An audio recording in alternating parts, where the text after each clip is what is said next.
Hello, this is Hard Chatter, and today I will be doing a review of It's Welcome to Derry. It's a masterpiece.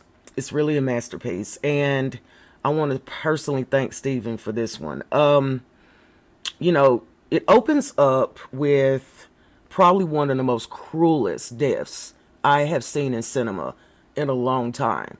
The message in the beginning is telling you, look, do not get attached to anybody, okay? Because I might just take them away from you, and that was the message right off the bat.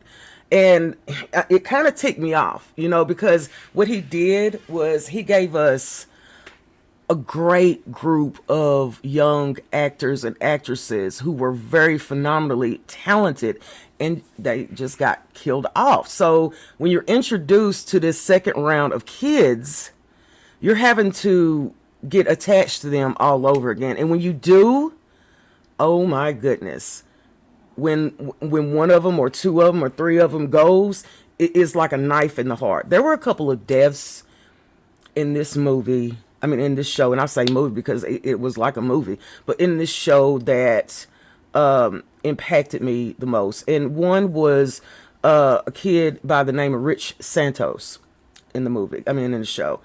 And he saved a life of a friend. And the way he did it was so heart wrenching and so heart gushing. It just made me cry. You see two young people who fell in love, and this young man, this young kid, is like, look, in the heat of a fire, I'm going to protect you and I'm going to sacrifice my life. There is no greater gift that you can give to another person than sacrificing your own life. And when he came back in the end, I don't think there was a dry eye in sight. It was beautiful. It was so beautiful.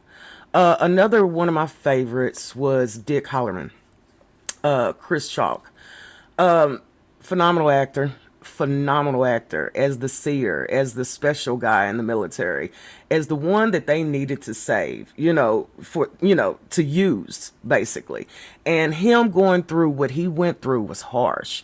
And at first, I didn't even know if his character really cared about the kids. I really didn't, until like we get to the end and he's like waking up, and he, yeah, he's a cool guy. I want to see more of him acting. He is such a good actor.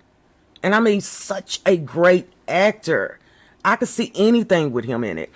And that's the thing about Steven. Steven picks some of the most brilliant minded actors and actresses to be in this. I mean, there is no bad actresses or actors on this at all, but there were some standouts.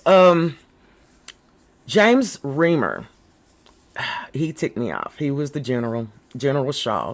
He was a bad guy, and his death in this was epic, and it was worth it.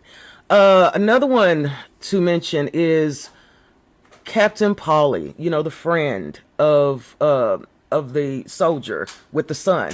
He was a good one. Other than that, it was a beautiful cast of people, a beautiful story that was told, and the message still stays, is if something is coming for us, okay, for the human race, and all we can do is kill each other and shoot each other because of this color of our skin, we're doomed.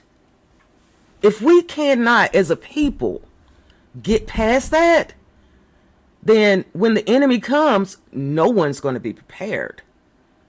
And I think that was and another thing that it drew to me was, and I love how Stephen always brings it back home, but the real monster that you really have to be scared of in life is human beings.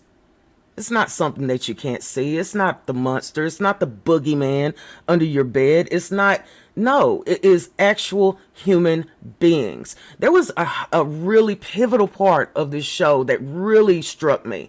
And that is, in the end, General Shaw walks up to Pennywise, who is in a trance at the moment, right? He gets out of his trance, and General Shaw looks at this killer who is a monster.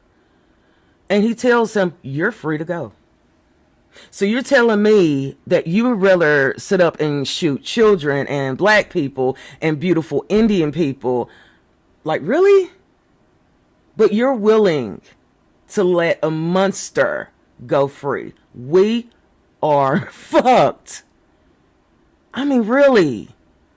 Another notable is Joshua Ajik, who played Daniel, the Indian nephew, who his death really pissed me off because, when you think about Indians and and what they've given to this world and to the United States, and he was a sweet guy, a really, really, really, really sweet guy. In fact, all of these beautiful Indians in this movie, I think the message is, you know, they were the ones who was keeping everything peaceful and everything, everybody safe and hiding the stones that kept this monster in the ground.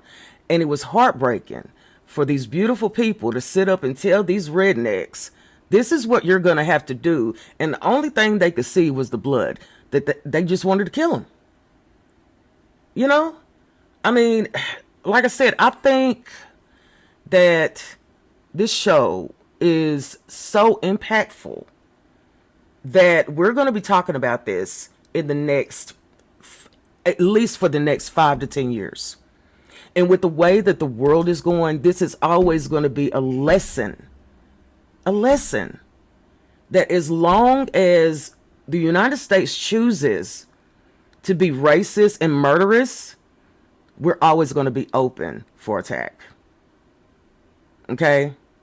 We're always going to be open for attack. You see, here's the thing I love about Steven. Steven doesn't do things for no reason. Every piece of work that he has done, any piece of cinema that he has touched, has been a reason behind it. And I think that is the most beautiful and most brilliant thing about his mind. You know, it's to the point where you have to appreciate someone such as Steven. Because, I mean, what would we do without him? What would we do without him? Seriously. So until the next time, I give this a 10 out of 10. No, 1,000 out of 1,000. You know, just sit down. If you watch this, it's needed. It's really needed. So until the next time, this is Horror Chatter, and I thank you so much for listening.